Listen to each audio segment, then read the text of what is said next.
ہم نے اللہ کو رب مانا، اللہ تعالیٰ نے ہماری ہدایت کے لیے، صراط مستقیم کی رہنمائی کے لیے آسمان سے ہدایت بھیج دی۔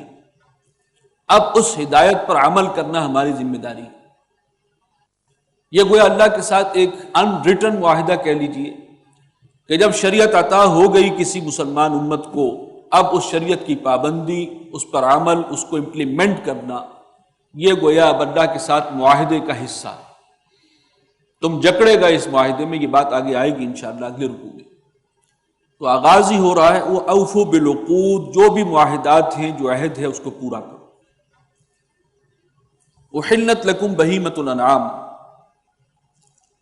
حلال کیے گئے ہیں تمہارے لیے وہ چوپائے جو مویشیوں میں سے ہیں۔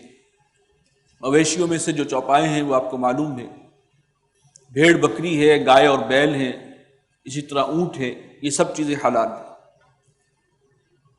الا ما یتلی علیکم، سوائے اس کے جو تمہیں آگے سنایا جائے گا تلاوت کر کے، غیر محل الصید وانتم حرم، نہ حلال ٹھہراتے ہوئے شکار کو جبکہ تم احرام کی حالت میں ہو۔ یہ بہیمۃ الانعام تمہارے لیے حلال ہیں، اسی طریقے سے ہرن، نیل گائے، یہ جو وائلڈ لائف ہے، اس کے اندر بھی تمہارے لیے اللہ تعالیٰ نے ان چیزوں کو حلال کیا ہے، لیکن احرام کی حالت میں ان کا شکار، اس کی اجازت نہیں۔ غیر محل الصید وانتم حرم ان اللہ یحکم ما یرید، بے شک اللہ تعالیٰ فیصلہ کرتا ہے جو چاہتا ہے۔ یہ اس کا اختیار ہے کس چیز کو حلال کیا، کس کو حرام کیا۔ اگرچہ وہ الحکیم بھی ہے، اس کا کوئی فیصلہ بھی حکمت سے خالی نہیں ہوتا۔ یا ایھا الذین آمنوا لا تحلوا شعائر اللہ، اہل ایمان، اللہ کے جو شاعر ہیں، شاعر اللہ، ان کی بے حرمتی مت کیا کرو، انہیں اپنے لیے حلال نہ سمجھو، ان کا احترام تم پر واجب ہے۔ ولا الشہر الحرام، اور نہ ہی وہ مہینے کے جو محترم ہیں، ان کی حرمت کو بٹا نہ لگاؤ۔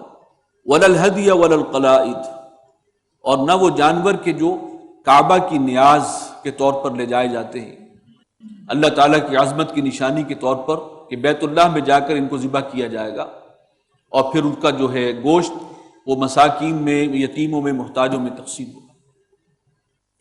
ولا القلائد، اور نہ وہ جانور کے جن کے گلوں میں پٹے ڈال دیے جاتے ہیں، یہ اس کی علامت ہے کہ یہ بھی اللہ کے نام پر وقف ہو گیا، بیت اللہ کی نیاز ہے، یہ بھی شعائر اللہ میں شامل ہے، ان کا بھی احترام واجب ہے۔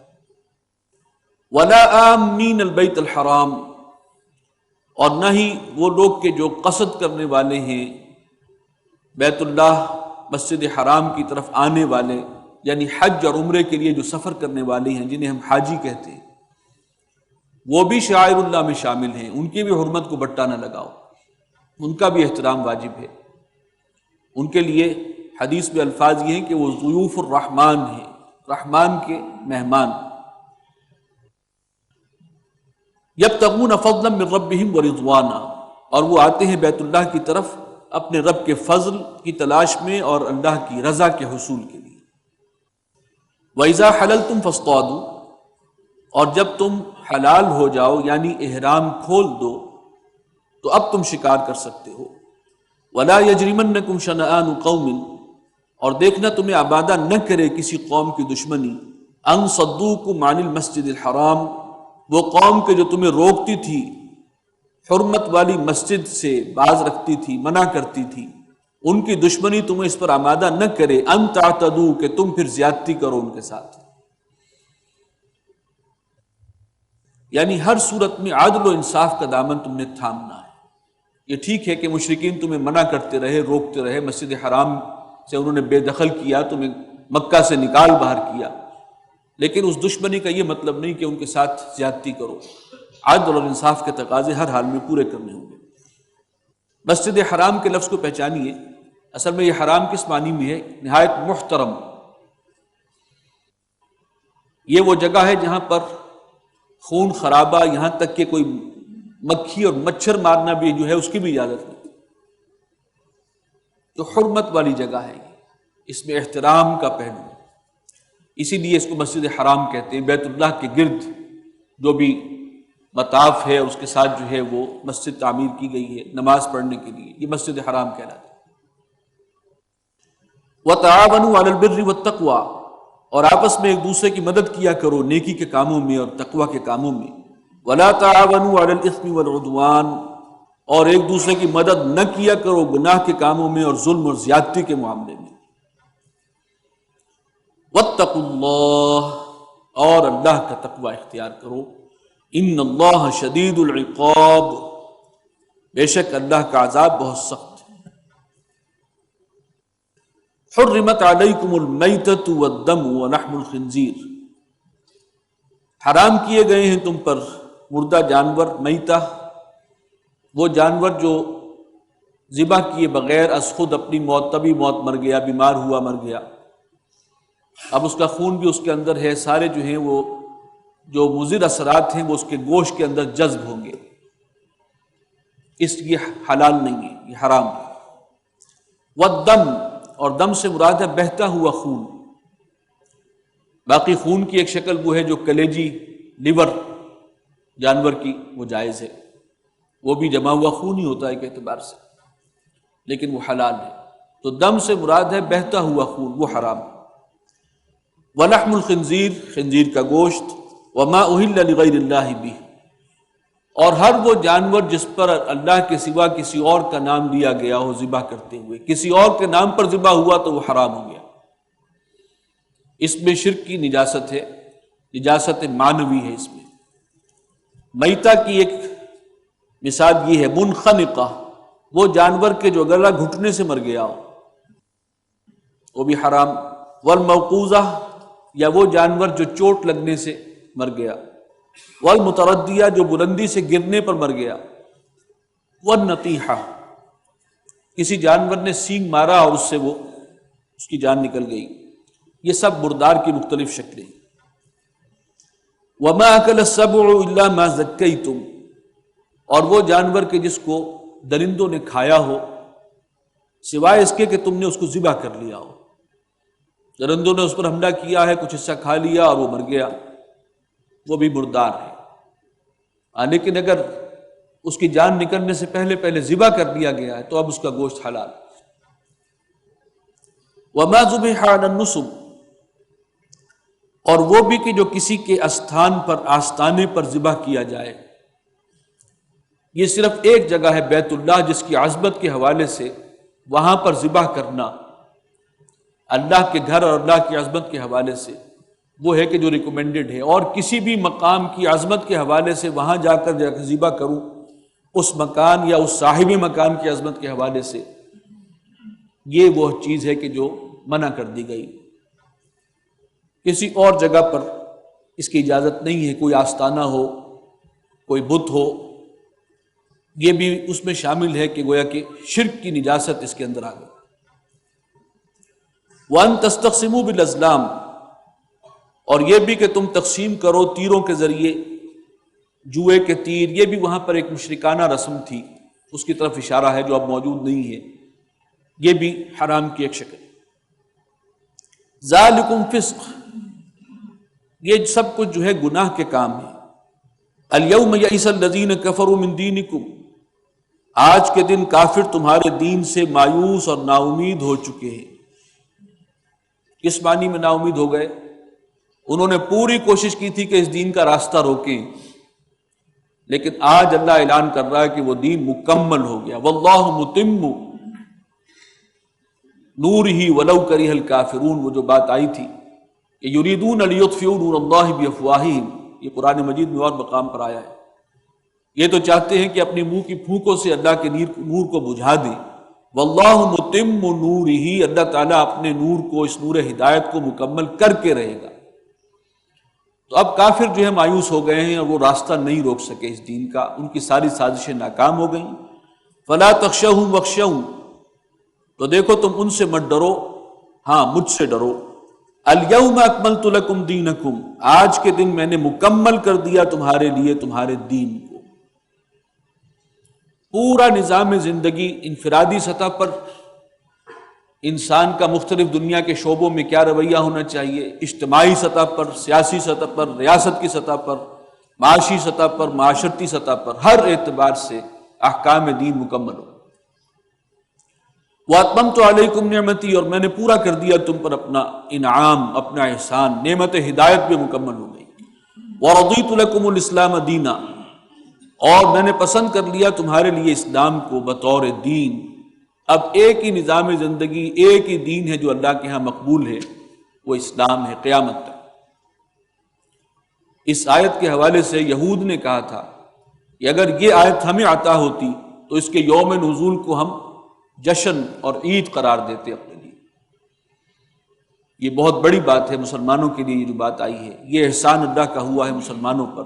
الیوم اکملت لکم دینکم واتممت علیکم نعمتی ورضیت لکم الاسلام دینا۔ فمن اضطر فی مخمصۃ، پھر جو کوئی لاچار ہو جائے، مضطر ہو جائے، بے قرار ہو جائے بھوک کی وجہ سے، غیر متجانف لإثم، اور وہ گناہ کی طرف مائل نہ ہو، اس کا ارادہ نہ ہو نافرمانی کرنے کا۔ تو اب یہاں پر ایک بات محذوف ہے، اس صورت میں وہ اس جو پوری لسٹ آئی ہے کہ یہ چیزیں حرام ہیں، جان بچانے کے لیے ان میں سے کوئی چیز کھانی پڑے تو کھا سکتا ہے، بس اسی قدر کہ وہ اپنی جان بچا سکے۔ فَإِنَّ اللَّهَ غَفُورٌ رَحِيمٌ، تو یقیناً اللہ تعالیٰ پھر بخشنے والا ہے، مہربان ہے۔ يَسْأَلُونَكَ مَاذَا أُحِلَّ لَهُمْ، اے نبی آپ سے پوچھتے ہیں کہ کون کون سی چیزیں ان کے لیے حلال ہیں۔ قُلْ أُحِلَّ لَكُمُ الطَّيِّبَاتُ، کہہ دیجئے کہ حلال کر دی گئی ہیں تمام پاکیزہ ستھری چیزیں تمہارے لیے۔ وَمَا عَلَّمْتُم مِّنَ الْجَوَارِحِ مُكَلِّبِينَ، اور جو تم سدھاتے ہو شکاری جانوروں کو شکار کے تعاقب کے لیے، شکار پکڑنے کے لیے، تُعَلِّمُونَهُنَّ مِمَّا عَلَّمَكُمُ اللَّهُ، تم انہیں سدھاتے ہو، سکھاتے ہو اس علم سے کہ جو اللہ تعالیٰ نے تمہیں عطا فرمایا، جو صلاحیت اللہ نے تمہیں دی ہے اس کو بروئے کار لا کر تم شکاری کتوں کو سدھاتے ہو، ان کے ذریعے جو ہے شکار پکڑتے ہو، وہ خرگوش کا شکار کر کے تمہارے لیے لاتے ہیں، اور باز یا عقاب جو ہے اس کو استعمال کرتے ہو، اور وہ پرندوں کا شکار کر کے تمہارے لیے لے کر آتے ہیں۔ یہ اللہ تعالیٰ نے تمہیں یہ صلاحیت بخشی تھی، اور اس کو تم نے استعمال کیا اور جانوروں کو سدھا کر اور ان کے ذریعے شکار حاصل کرتے ہو، یہ بھی حلال ہے۔ فَكُلُوا مِمَّا أَمْسَكْنَا عَلَيْكُمْ، تو کھاؤ اس کو کہ جو وہ پکڑ رکھیں، روک رکھیں تمہارے لیے۔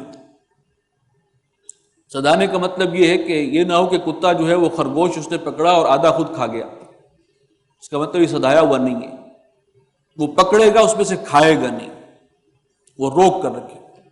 اسی طرح عقاب ہے، وہ کوئی کبوتر ہے، فاختہ ہے، کوئی تیتر ہے، اس کو پکڑ کر لاتا ہے تو وہ بھی خود نہیں کھائے گا، وہ اپنے مالک کے لیے لائے گا، تو یہ ہے سدھانا۔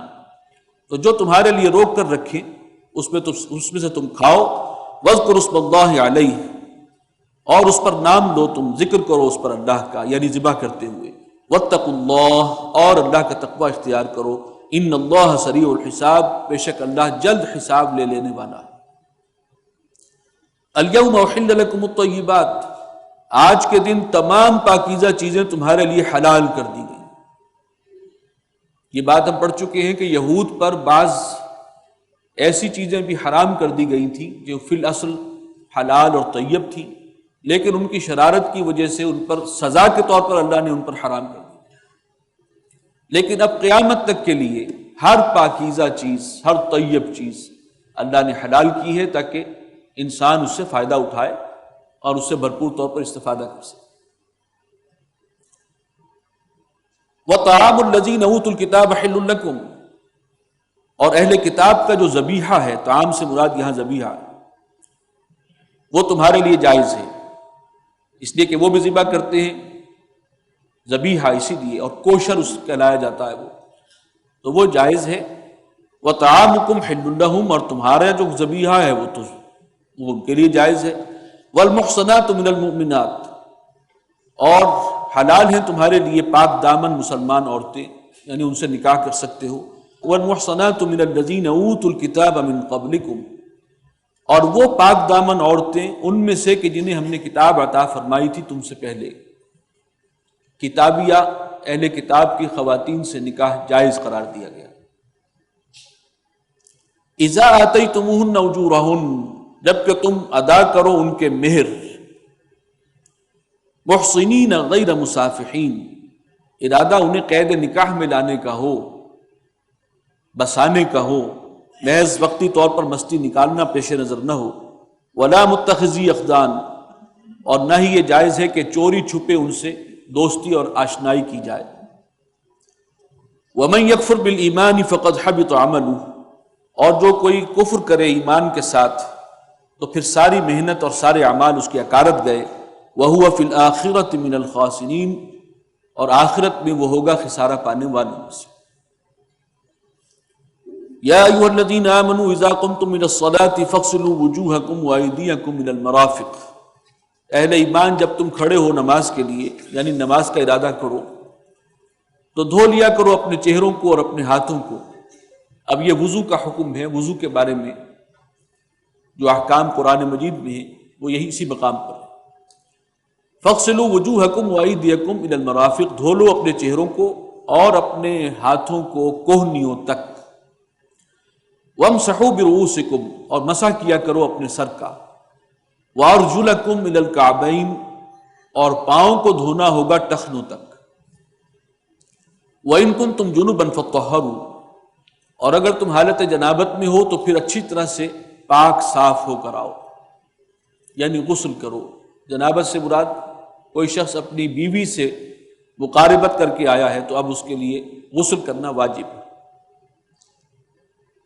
وَإِن كُنتُمْ مَرْضَىٰ أَوْ عَلَىٰ سَفَرٍ، اور اگر تم ہو بیمار یا حالت سفر میں، أَوْ جَاءَ أَحَدٌ مِّنكُم مِّنَ الْغَائِطِ، اور یہ آیا ہے تم میں سے کوئی حوائج ضروریہ سے فارغ ہو کر، پیشاب وشاب کر کے آیا ہے، اب وضو کی حاجت ہے اسے نماز سے پہلے۔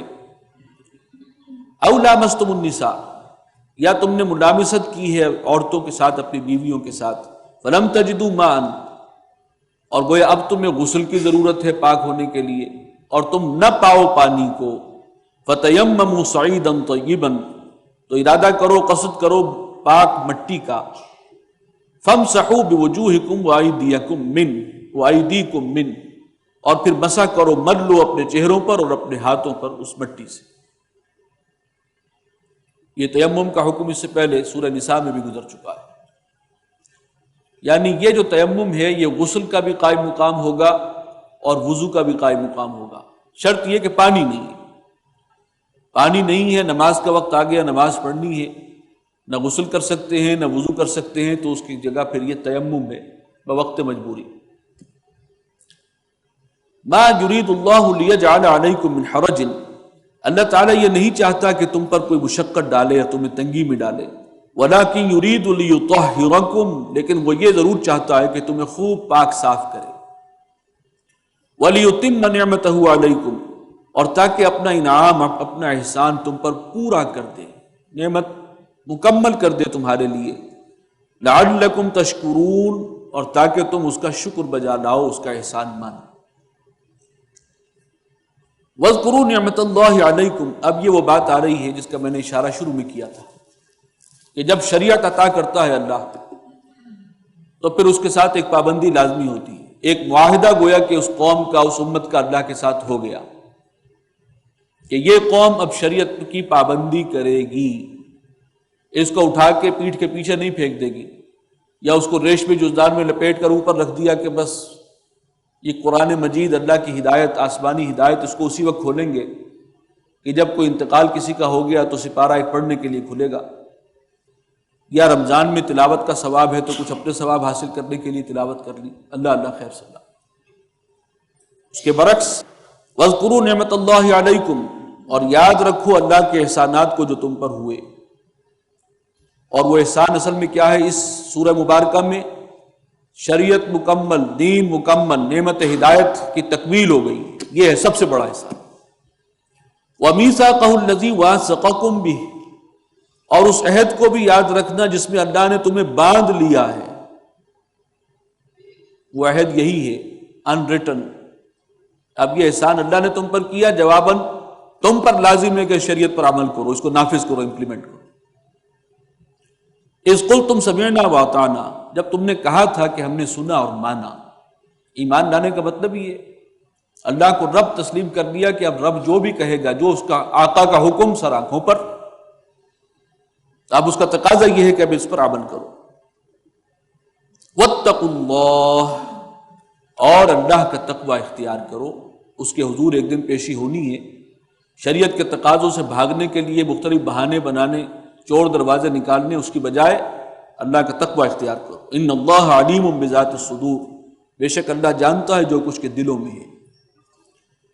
یا ایھا الذین آمنوا کونوا قوامین للہ شہداء بالقسط، اہل ایمان کھڑے ہو جاؤ اللہ کے لیے حق و انصاف کے گواہ بن کر، حق اور انصاف پر قائم رہو، اللہ کے لیے گواہی دینے والے بنو۔ یہ بار بار آ رہا ہے، سورہ نساء میں بھی آ چکا ہے یہ مضمون۔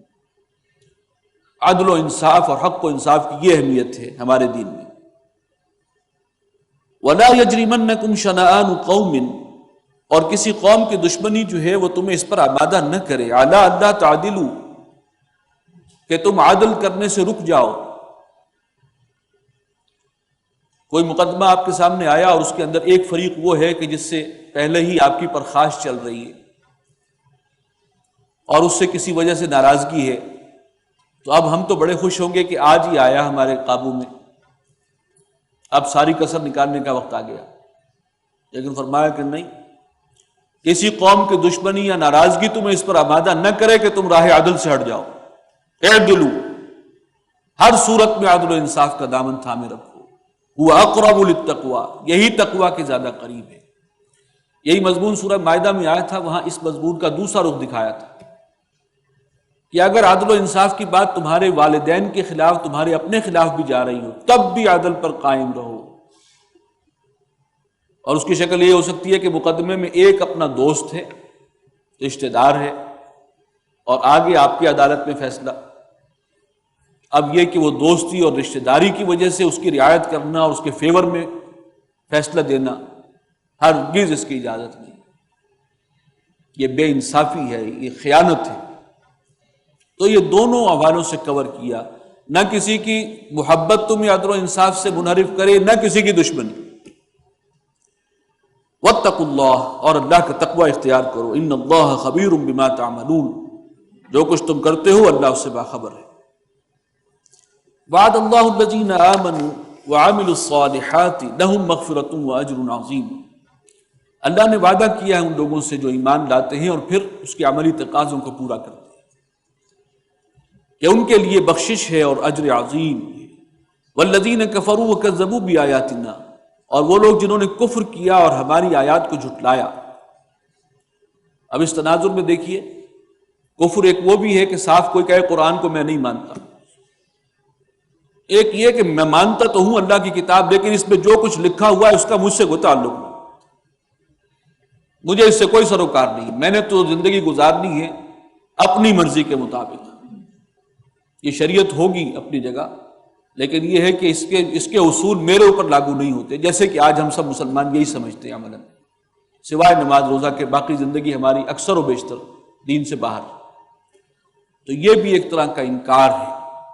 والذین کفروا، جن لوگوں نے انکار کیا، کفر کیا، وکذبوا بآیاتنا، اور جھٹلایا ہماری آیات کو، اولئک اصحاب الجحیم، یہ جہنم والے ہیں۔ یا ایھا الذین آمنوا اذکروا نعمت اللہ علیکم، اہل ایمان اللہ کے اس احسان کو یاد رکھو جو تم پر ہوا۔ اذ ہم قوم ان یبسطوا الیکم ایدیہم، جب ارادہ کیا تھا ایک قوم نے کہ تم پر دست درازی کریں، تمہارے ساتھ ظلم کریں، قریش مکہ جنہوں نے پوری کوشش کی تھی مسلمانوں کو راستہ روکنے کی، ہر طرح ستایا اور اذیت دی اور پرسیکیوٹ کیا۔ فکف ایدیہم عنکم، تو اللہ تعالیٰ نے ان کے ہاتھوں کو روک دیا تم سے، ایسے حالات پیدا کر دیے کہ اب وہ تمہارے رحم و کرم پر ہوں گے۔ واتقوا اللہ، اور اللہ کا تقوی اختیار کرو۔ بار بار تقوی کی تاکید ہے، اس لیے کہ تقوی نہیں ہے تو دین کے احکامات کو بھی انسان جو ہے بازیچہ اطفال بنا لیتا ہے، کھیل مذاق، اس کے ساتھ شعبدہ بازی ہوتی ہے، وہ مفاہیم نکالے جاتے ہیں، اور مقصد کیا ہے؟ اپنے من پسند دین کا ایک جو ہے ایڈیشن تیار کیا جائے، اور اللہ کے احکامات کو بھی اپنی مرضی کے تابع کیا جائے۔ یہ سب کچھ کیا جاتا ہے جب تقوی نہ ہو، لہٰذا بار بار تاکید ہے تقوی کی۔ وعلی اللہ فلیتوکل المؤمنون، اور اللہ ہی پر توکل کرنا چاہیے اہل ایمان۔ وَلَقَدْ أَخَذَ اللَّهُ مِيثَاقَ بَنِي اسرائیل، اور اللہ تعالیٰ نے بنی اسرائیل سے بھی ایک عہد لیا تھا۔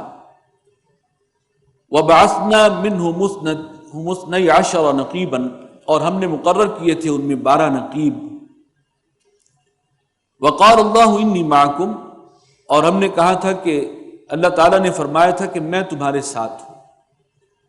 12 نقیب، 12 ان کے قبیلے تھے، ہر قبیلے کا ایک جو ہے ذمہ دار، نقیب کہتے ہیں ذمہ دار کو، نگران ذمہ دار، وہ معین کیا گیا، اور اللہ نے یقین دلایا کہ میری مدد، میری نصرت تمہارے ساتھ ہوگی، لیکن آگے کچھ شرائط بھی ہیں۔ لَإِنْ أَقَمْتُمُ الصَّلَاةَ وَآتَيْتُمُ الزَّكَاةَ، اگر تم نماز قائم رکھو گے، زکوٰۃ ادا کرتے رہو گے، یعنی شریعت پر عمل ہو رہا ہے، وَآمَنْتُمْ بِرُسُلِي، اور میرے تمام رسولوں پر ایمان لاؤ گے، پختہ یقین رکھو گے، وَعَزَّرْتُمُوهُمْ، اور ان رسولوں کی مدد کرو گے، ان کے مشن میں ان کے دست و بازو بنو گے،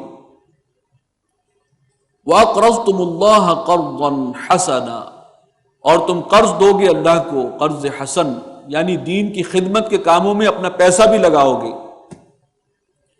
لَأُكَفِّرَنَّ عَنْكُمْ سَيِّئَاتِكُمْ، اگر اس رستے پر چلے تو میں لازماً تمہاری برائیوں کو، گناہوں کو تم سے دور کر دوں گا، جھاڑ دوں گا، وَلَأُدْخِلَنَّكُمْ جَنَّاتٍ تَجْرِي مِن تَحْتِهَا الْأَنْهَارُ، اور یقیناً داخل کروں گا تمہیں ان باغات میں جن کے دامن میں ندیاں رواں ہوں گی، فَمَنْ كَفَرَ بَعْدَ ذَلِكَ مِنْكُمْ، اور جو کوئی اس کے بعد بھی تم میں سے کفر کرے، ناشکری کی روش اختیار کرے، اس راستے پر چلنے کے بجائے خواہش نفس والی زندگی گزارے، فَقَدْ ضَلَّ سَوَاءَ السَّبِيلِ، وہ تو بھٹک گیا پھر سیدھے راستے سے۔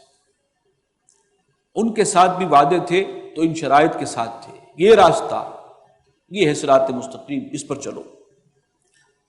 فَبِمَا نَقْضِهِمْ مِيثَاقَهُمْ لَعَنَّاهُمْ،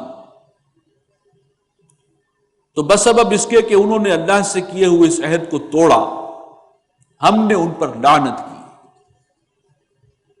اب یہ ہمیں آئینہ دکھایا گیا قرآن مجید میں، یہ سابقہ امت تھی، انہیں بھی شریعت دی تھی، انہیں بھی پابند کیا تھا، ان سے کہا تھا کہ دین پر چلو گے، اس کو قائم رکھو گے اور اس کے تقاضے پورے کرو گے تو اللہ کی مدد بھی تمہارے ساتھ ہے اور آخرت میں بھی تمہارے لیے بڑے وعدے ہیں۔ لیکن جب انہوں نے اپنے حصے کے وعدے کو پورا نہ کیا، جو عہد پیمان اللہ کے ساتھ ہوا تھا، تو ان پر لعنت کی گئی۔ یہ آئینہ ہے ہمارے لیے، اگر ہم نے وہی کچھ کیا تو پھر ہم کہاں کھڑے ہیں؟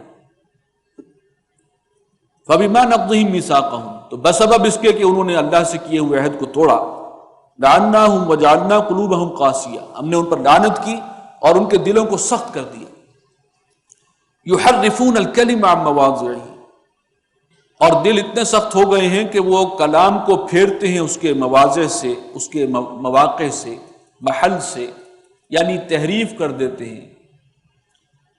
وہ جو کہا اقبال نے کہ خود بدلتے نہیں قرآن کو بدل دیتے ہیں، ہوئے کس درجہ فقیہان حرم بے توفیق، ایسی شعبدہ بازی الفاظ کی کرنا کہ قرآن کے مفہوم کو بدل دیا جائے اور من پسند مفہوم اس میں سے برآمد کیا جائے۔ یہ کام وہ بھی کرتے تھے تورات کے ساتھ، اور یہ نشانی اس بات کی تھی کہ ان کے دل سخت ہو گئے، اور ہم بھی وہاں پہنچے ہوئے ہیں کہ ہم نے ڈھٹائی کے ساتھ کہہ دیا کہ یہ جو ہم تحفظ حقوق نسواں بل لائے ہیں، جس سے یہ تو اللہ کا شکر ہے کہ تمام علماء نے کہا کہ یہ خلاف قرآن و سنت ہے، لیکن ہمارے صدر، ہمارے وزیر اعظم اور ہماری پوری حکومت پوری شدت سے کہہ رہی کہ نہیں، عین قرآن و سنت کے مطابق ہے۔ گویا سب سے بڑے فقیہ اور مفسر یہی دو حضرات ہیں، پرویز مشرف اور شوکت عزیز۔ دین کا حلیہ بگاڑ کر اسے کہنا کہ یہی عین دین ہے، یہ کس بات کی علامت ہے؟ دل کی سختی، قساوت قلبی، انہیں اللہ کا خوف نہیں۔ ہم نے ان پر لعنت کی اور ان کے دلوں کو سخت کر دیا، یہاں تک کہ اب وہ اللہ کی کتاب میں تحریف کرتے ہیں، یحرفون الکلم عن مواضعہ ونسوا حظا مما ذکروا بہ، اور انہوں نے بھلا دیا اس نصیحت سے جو انہیں کی گئی تھی، اس قرآن مجید کی ہدایت سے فائدہ اٹھانا، اس کا تو انہیں خیال ہی نہیں۔ ولا تزال تطلع على خائنۃ منهم، یہاں پر اصلاً یہود کا ذکر ہے، لیکن اس کے آئینے میں میں اپنی تصویر آپ کو دکھا رہا ہوں۔ تو یہود نے بھلا دیا تھا اس نصیحت کو جو انہیں کی گئی تھی، اس میں سے حصہ لینا، انہوں نے سمجھا تھا کہ اس میں سے ہمارے لیے کچھ نہیں۔ وَلَا تَزَالُ تَطَّلِعُ عَلَىٰ خَائِنَةٍ مِّنْهُمْ، اور اے نبی آپ برابر ان کی کسی نہ کسی خیانت سے اور دھوکے بازی سے آگاہ ہوتے رہیں گے، إِلَّا قَلِيلًا مِّنْهُمْ، سوائے ان کے معدود چند لوگوں کے، ان میں کچھ نیک ہیں، باقی سب مسلسل دھوکے بازی اور دغا بازی کرتے رہیں گے آپ کے ساتھ۔ فَاعْفُ عَنْهُمْ وَاصْفَحْ، تو آپ ان کو اگنور کیجئے، انہیں ڈھیل دیجئے اور ان سے درگزر کیجئے۔ ان اللہ یحب المحسنین، اللہ تعالیٰ نیکوکاروں کو پسند فرماتا ہے۔ وَمِنَ الَّذِينَ قَالُوا إِنَّا نَصَارَىٰ أَخَذْنَا مِيثَاقَهُمْ، اور ان لوگوں سے بھی کہ جنہوں نے کہا تھا کہ ہم نصاراں ہیں، عیسائی ہیں، مسیح ناصری، جیزس آف نزارٹ یہ کہا جاتا ہے انہیں، تو نصارہ شاید اسی سے ہے، ناصرہ سے، عیسائیوں کے لیے نصارہ کا لفظ قرآن مجید میں آیا۔ اور وہ لوگ جنہوں نے کہا کہ ہم نصارہ ہیں، ان سے بھی ہم نے عہد لیا تھا۔ فَنَسُوا حَظًّا مِّمَّا ذُكِّرُوا بِهِ، وہ بھی بھول گئے اس نصیحت سے فائدہ اٹھانا جو ان کو کی گئی تھی، انہیں بھی اللہ نے کتاب عطا کی تھی، اس سے فائدہ انہوں نے بھی نہیں اٹھایا۔ فَأَغْرَيْنَا بَيْنَهُمُ الْعَدَاوَةَ وَالْبَغْضَاءَ إِلَىٰ يَوْمِ الْقِيَامَةِ، تو پھر ہم نے ڈال دی ان کے درمیان دشمنی اور بغض، نفرت اور کینہ ایک دوسرے کے خلاف قیامت کے دن تک۔ اس سے مراد یہ بھی ہو سکتا ہے کہ عیسائیوں کے آپس میں فرقوں کے اندر اتنی دشمنی ہے، اور یقیناً آپ نے شاید پڑھا ہوگا ہسٹری آف کرسچینٹی کے اندر جو خونریزی انہوں نے آپس میں کی ہے، ایک دوسرے کا قتل عام جس بڑے پیمانے پر ہوتا رہا ہے، مذاہب کی تاریخ میں اس کی اور کوئی مثال نہیں۔ آپس میں بہت لڑائیاں، دنگے فساد، اور یا اس سے مراد یہ ہے کہ نصارہ اور یہود کے درمیان، وہ بھی اپنی جگہ ایک حقیقت ہے، قیامت تک کے لیے ہم نے عداوت ان کے دلوں میں ڈال دی۔ وَسَوْفَ يُنَبِّئُهُمُ اللَّهُ بِمَا كَانُوا يَصْنَعُونَ، اور اللہ بہت جلد ہی ان کو جتلا دے گا جو کچھ کام یہ کرتے رہے اور دین کا جو حلیہ بگاڑتے رہے، وہ سب سامنے لے آیا جائے۔ یا اہل الکتاب قد جاءکم رسولنا، اہل کتاب تمہارے پاس ہمارے رسول آ چکے ہیں صلی اللہ علیہ وسلم، یبین لکم کثیرا مما کنتم تخفون من الکتاب، بہت سی وہ باتیں جو تم کتاب کی میں چھپایا کرتے تھے تورات کی، یہ رسول ان کی وضاحت کرنے کے لیے، ان کو بیان کرنے کے لیے تشریف لائیں۔ وَيَعْفُ عَنْ كَثِيرٍ، اور بہت سی باتوں سے ابھی درگزر بھی کر رہے ہیں، ساری باتیں ابھی نہیں کھولی، بہت سی کھول دی ہیں جو تم چھپاتے رہے ہو، باقی بھی سامنے آ سکتی ہیں۔ قَدْ جَاءَكُم مِّنَ اللَّهِ نُورٌ وَكِتَابٌ مُّبِينٌ، آ چکا ہے تمہارے پاس اللہ کی جانب سے ایک نور اور کتاب مبین۔ بعض مفسرین نے یہاں نور سے مراد ترجمہ کیا ہے، اس سے مراد ہے نبی اکرم صلی اللہ علیہ وسلم، اور کتاب مبین سے مراد قرآن مجید۔ بعض کے نزدیک نور ہی کی تفسیر ہے کتاب مبین، یعنی دونوں سے مراد قرآن مجید ہے۔ قرآن کے بارے میں تو لفظ نور کئی مرتبہ آیا ہے، روح آیا ہے، وَكَذَلِكَ أَوْحَيْنَا إِلَيْكَ رُوحًا مِّنْ أَمْرِنَا۔ تو بہرکیف جن لوگوں کا خیال ہے کہ محمد رسول اللہ صلی اللہ علیہ وسلم کے لیے نور آیا، تو اس میں بھی اس میں کوئی شک نہیں کہ سب سے بڑے نور ہدایت، آفتاب، خورشید ہدایت نبی اکرم صلی اللہ علیہ وسلم۔ لیکن اگر اس کے ساتھ کوئی بشریت کا انکار کرے گا تو وہ تو قرآن کا انکار ہو جائے گا، اس لیے کہ بشریت بار بار قرآن مجید میں اس کو نمایاں کیا گیا کہ اے نبی آپ کو ہم نے بشر بنا کے بھیجا۔ اس بشریت کا جس انداز سے بار بار تکرار ہے، تو بشریت اپنی جگہ ہے، آپ بھی بندے ہیں۔ اس لفظ نور کی بنیاد پر، جیسے کلمہ کی بنیاد پر ایک لفظ کلمت اللہ جو آ گیا حضرت عیسیٰ کے لیے قرآن میں، تو عیسائیوں نے اس پر جو ڈیرے ڈال دیے کہ اس کا مطلب ہے الوہیت میں کوئی حصہ ہے۔ قرآن نے کہا جب وہ بار بار قرآن میں آ رہا ہے کہ وہ اللہ کے بندے ہیں، ان ہوا الا عبد انعمنا علیہ، تو پھر الوہیت کہاں سے آ گئی؟ تو بشر ہیں، بندے، غلام ہیں۔ اسی طریقے سے نبی اکرم صلی اللہ علیہ وسلم کے لیے نورانیت آپ کی غالب تھی، آپ کی بشریت، اس میں کوئی شک نہیں۔ آپ ہدایت کا ایک روشن چراغ ہیں، خورشید ہدایت ہے، اس میں کیا شک ہے، لیکن بشریت کا بھی ساتھ اقرار کرنا ہوگا۔ اگر اس کا انکار کر دیا پھر گویا کہ وہی حرکت ہم نے بھی کی جو عیسائیوں نے کی حضرت عیسیٰ علیہ السلام کے ساتھ۔ قد جاءکم من اللہ نور و کتاب مبین، آ چکا ہے تمہارے پاس اللہ کی جانب سے ایک نور اور کتاب مبین، یہدی بہ اللہ من اتبع رضوانہ، اس نور کے ذریعے اللہ ہدایت دیتا ہے جس کو چاہتا ہے، من اتبع رضوانہ، جو اللہ کی رضا کا اتباع کرتا ہو، جس کی زندگی کا مقصد ہو اللہ کو راضی کرنا، اللہ کی رضا کا حصول، اللہ تعالیٰ اسے اس نور، اس قرآن مجید، ان کے ذریعے ہدایت دیتا ہے، رہنمائی فرماتا ہے، سبل السلام، رہنمائی فرماتا ہے سلامتی کے راستوں کی، وَيُخْرِجُهُم مِّنَ الظُّلُمَاتِ إِلَى النُّورِ بِإِذْنِهِ، اور انہیں نکالتا ہے اندھیروں سے روشنی کی طرف اپنے حکم سے، وَيَهْدِيهِمْ إِلَى صِرَاطٍ مُسْتَقِيمٍ، اور چلاتا ہے انہیں، رہنمائی کرتا ہے ان کی سیدھے راستے کی طرف۔ لقد کفر الذین قالوا ان اللہ هو المسیح ابن مریم، یقیناً کفر کیا ان لوگوں نے جنہوں نے کہا کہ اللہ ہی ہے مسیح ابن مریم، یعنی حضرت عیسیٰ علیہ السلام کے بارے میں عیسائیوں کے دو طرح کے عقیدے ہیں۔ ایک عقیدہ تو یہ ہے کہ اللہ تعالیٰ ہی حضرت مسیح کا روپ دھار کر زمین پر آیا، حلول کا عقیدہ، انکارنیشن کا عقیدہ، گویا حضرت عیسیٰ ہی اللہ ہیں، ان اللہ هو المسیح ابن مریم، اللہ ہی تو مسیح ابن مریم ہے۔ اور دوسرا عقیدہ یہ ہے کہ الوہیت تین میں منقسم ہے، تثلیث کا عقیدہ، ٹرینٹی، کہ توحید کے اندر تین ایلیمنٹ شامل ہیں، اللہ، روح القدس اور مسیح،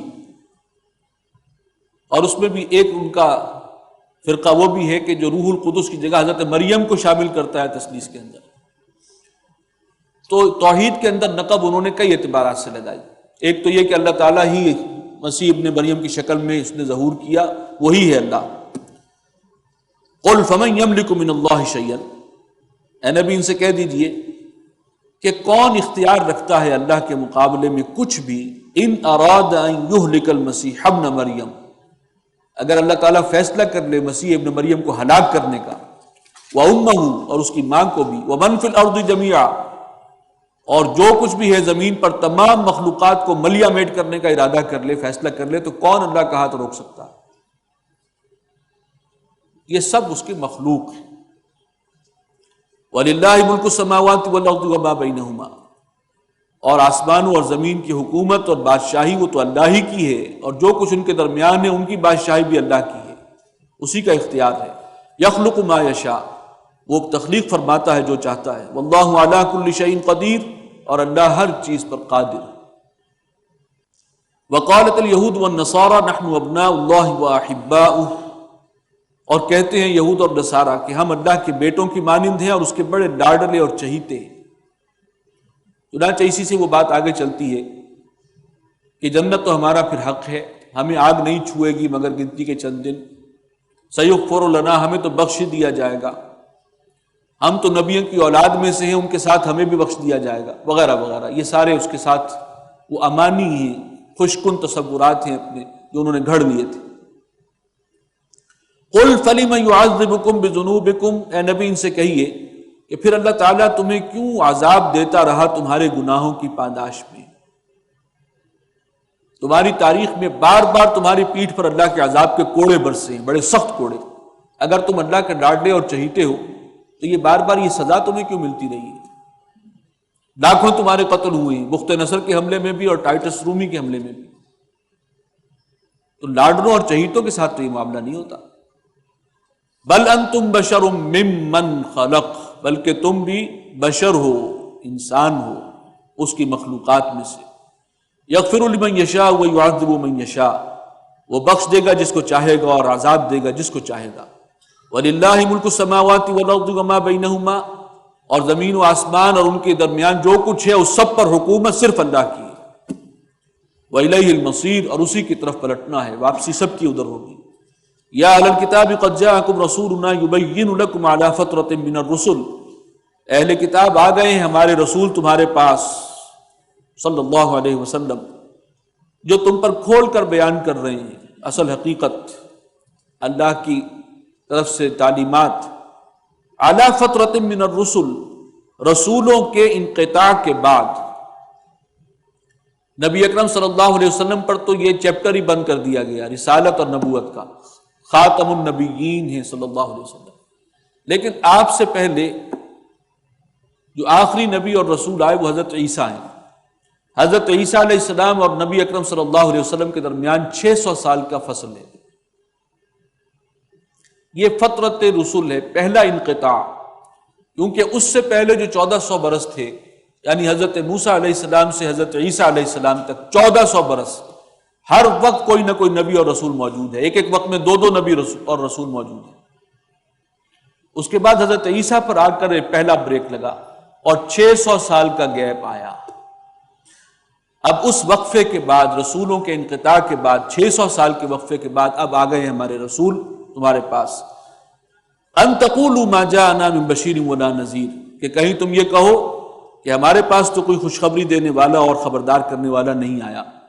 فقد جاءکم بشیر ونذیر، اب آ گئے ہیں تمہارے پاس وہ کہ جو بشیر بھی ہے اور نذیر بھی ہیں، خبردار کرنے والے بھی ہیں، خوشخبری دینے والے بھی ہیں.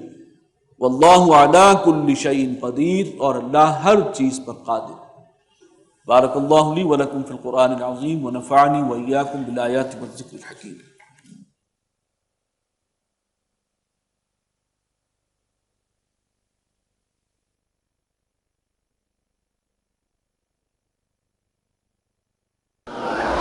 بسم اللہ الرحمن الرحیم. إن هذا القرآن يهدي للتي هي أقوم ويبشر المؤمنين الذين يعملون الصالحات أن لهم أجرا كبيرا. بے شک یہ قرآن وہ راہ دکھاتا ہے جو سب سے سیدھی ہے، اور خوشی سناتا ہے ایمان والوں کو جو اچھے کام کریں کہ ان کے لیے بڑا ثواب ہے.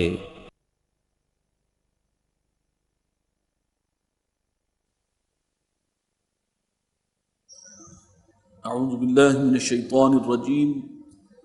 بسم اللہ الرحمن الرحیم.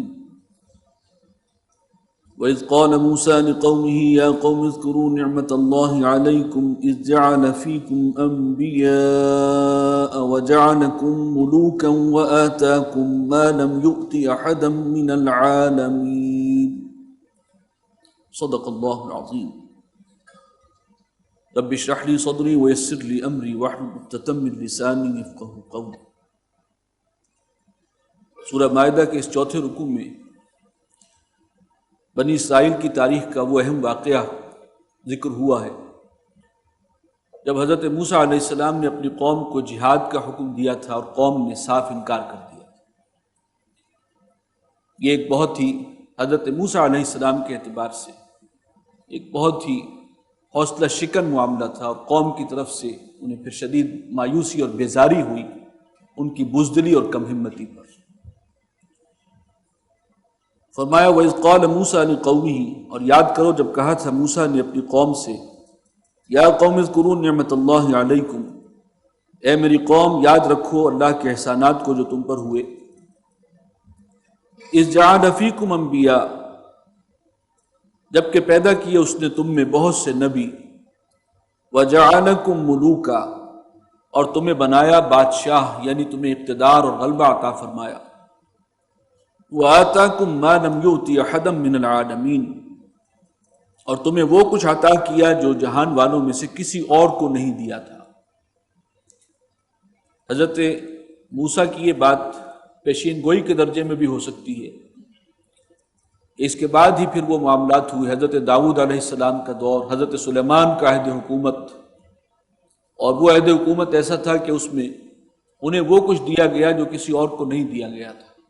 جنات پر بھی ان کی حکومت تھی، چرندوں اور پرندوں پر بھی حکومت تھی، ہوائیں بھی ان کے کنٹرول میں تھی. یہ سب کچھ جو ہے بنی اسرائیل پر احسانات ہی کے ذیل میں آئیں گی چیزیں. یا قوم ادخلوا الارض المقدسۃ التی کتب اللہ لکم، اے میری قوم داخل ہو جاؤ اس ارض مقدس میں کہ جو اللہ نے تمہارے لیے لکھ دی ہے، طے کر دی ہے، وہ تمہیں عطا کرنے کا فیصلہ اللہ کر چکا ہے. ولا ترتدوا علی ادبارکم، اور اپنے پیٹھ کی طرف واپس مت پھرنا. یعنی اب کم ہمتی نہ دکھانا، اب آگے بڑھو، جہاد کرو. فتنقلبوا خاسرین، اور پھر تم ہو جاؤ گے خسارہ پانے والوں میں سے. قالوا یا موسیٰ ان فیہا قوما جبارین، قوم نے یہ جواب دیا کہ اے موسیٰ وہاں تو ایک قوم ہے جو بڑی زور آور ہے. ارض مقدس سے مراد فلسطین کا علاقہ ہے، اور یہ لوگ اصلاً یہیں سے گئے تھے. حضرت ابراہیم علیہ السلام، حضرت اسحاق، حضرت یعقوب یہیں تھے. یہاں سے پھر گئے ہیں مصر، حضرت یوسف علیہ السلام کے دور میں، وہاں کئی سو سال رہے، اور وہاں سے نجات دلا کر حضرت موسیٰ ان کو لے کر آئے صحرائے سینا میں. اب انہیں شریعت عطا ہو گئی، اب حکم ہوا جہاد کا کہ اب فلسطین میں داخل ہو جاؤ، یہ ارض مقدس اللہ نے تمہارے لیے لکھ دی ہے، ہمت کرو تاکہ اب صحیح معنی میں ایک اسلامی ریاست وہاں پر قائم کی جائے ان بنیادوں پر. وَإِنَّا لَن نَّدْخُلَهَا حَتَّى يَخْرُجُوا مِنْهَا، اور ہم تو ہرگز وہاں داخل نہیں ہوں گے جب تک کہ وہ نکل نہ جائیں وہاں سے. یہ رزق ہم نہیں مول لے سکتے، حالانکہ تعداد بہت تھی، لاکھوں میں تھے، لیکن کم ہمتی اور بزدلی وہ کئی سو سال کی غلامی کی وجہ سے ان کی گھٹی میں پڑ چکی. فَإِن يَخْرُجُوا مِنْهَا فَإِنَّا دَاخِلُونَ، تو اگر وہ لوگ وہاں سے نکل جائیں، یعنی جو وہاں آباد ہے، عمالقہ کے قبضے میں تھا اس زمانے میں، یہ لوگ وہاں سے نکلے تو پھر ہم اس میں داخل ہوں گے. قَالَ رَجُلَانِ مِنَ الَّذِينَ يَخَافُونَ، کہا دو افراد نے کہ جو اللہ سے ڈرنے والوں میں سے تھے، انعم اللہ علیہما، اور اللہ تعالیٰ نے ان پر بڑا انعام فرمایا تھا، بڑی نوازشیں ہوئی تھی اللہ کی ان پر. یہ دو افراد وہ تھے جو حضرت موسیٰ علیہ السلام کے خاص شاگرد تھے، دست راست تھے، یوشع بن نون اور کالب بن یفنہ. ان دونوں نے بڑی کوشش کی کہ قوم کو ہمت دلائیں، ترغیب دلائیں. انہوں نے کہا ادخلوا علیہم الباب، بس ایک مرتبہ حملہ کر کے داخل ہو جاؤ دروازے میں. فَإِذَا دَخَلْتُمُوهُ فَإِنَّكُمْ غَالِبُونَ، اور اگر تم داخل ہو گئے تو پھر یقیناً تم ہی غالب ہوگے. بس اتنی سی ہمت کرنے کی بات ہے کہ اس میں شہر میں داخل ہو جاؤ، پھر تمہارے لیے فتح لکھی ہوئی. وَعَلَى اللَّهِ فَتَوَكَّلُوا إِن كُنتُم مُؤْمِنِينَ، اور اللہ ہی پر توکل کرو اگر تم واقعی ایمان والے ہو. قَالُوا يَا مُوسَىٰ إِنَّا لَن نَّدْخُلَهَا أَبَدًا مَا دَامُوا فِيهَا، قوم نے دو ٹوک اور ٹکا سا جواب دے دیا. انہوں نے کہا کہ اے موسیٰ ہم ہرگز کبھی بھی داخل نہیں ہوں گے یہاں اس میں جب تک کہ وہ لوگ یہاں موجود ہیں. ما داموا فیہا، وہ شہر خالی کریں تو پھر ہم داخل ہوں. فَاذْهَبْ أَنْتَ وَرَبُّكَ فَقَاتِلَا إِنَّا هَاهُنَا قَاعِدُونَ، جاؤ موسیٰ تم اور تمہارا رب اور تم دونوں جا کر جنگ کرو، ہم تو یہیں بیٹھے ہیں حالت انتظار میں. یہ ایک بہت ہی مایوسی والا لمحہ تھا حضرت موسیٰ علیہ السلام کے لیے. اتنا کوڑا جواب، جبکہ اللہ کا وعدہ ہے کہ اللہ نے فتح تمہارے لیے لکھ دی ہے، تم ہمت کر کے ایک دفعہ داخل ہو جاؤ. اتنی سی بھی ہمت کرنے کو وہ تیار نہیں ہے. قال رب انی لا املک الا نفسی واخی، اس وقت دعا کی پروردگار میرا اختیار نہیں ہے سوائے اس کے کہ میری اپنی جان اور میرا بھائی، ہم دو تو حاضر ہیں. فافرق بیننا وبین القوم الفاسقین، تو اب جدائی ڈال دے، فیصلہ کر دے ہمارے اور اس نافرمان ناہنجار قوم کے درمیان. اتنی بیزاری ہوئی کہ پروردگار اب ان کے ساتھ رہنا بھی جو ہے وہ مشکل ہے. قال فإنها محرمة علیہم 40 سنہ، تو فرمایا کہ اب وہ سرزمین ان پر حرام کر دی گئی ہے 40 سال تک سزا کے طور پر. یتیہون فی الارض، اور اب یہ بھٹکتے پھریں گے، سر مارتے پھریں گے اسی زمین میں، اسی صحرا میں. اب یہ ان کا مقدر. فلا تأس علی القوم الفاسقین، تو پھر تم افسوس نہ کرنا اس نافرمان قوم کے انجام پر. وَاتْلُ عَلَيْهِمْ نَبَأَ ابْنَيْ آدَمَ بِالْحَقِّ، آگے بڑھنے سے پہلے یہ سمجھ لیجئے کہ پھر وہ 40 سال تک بنی اسرائیل بھٹکتے رہے اسی صحرائے تیہ میں، صحرائے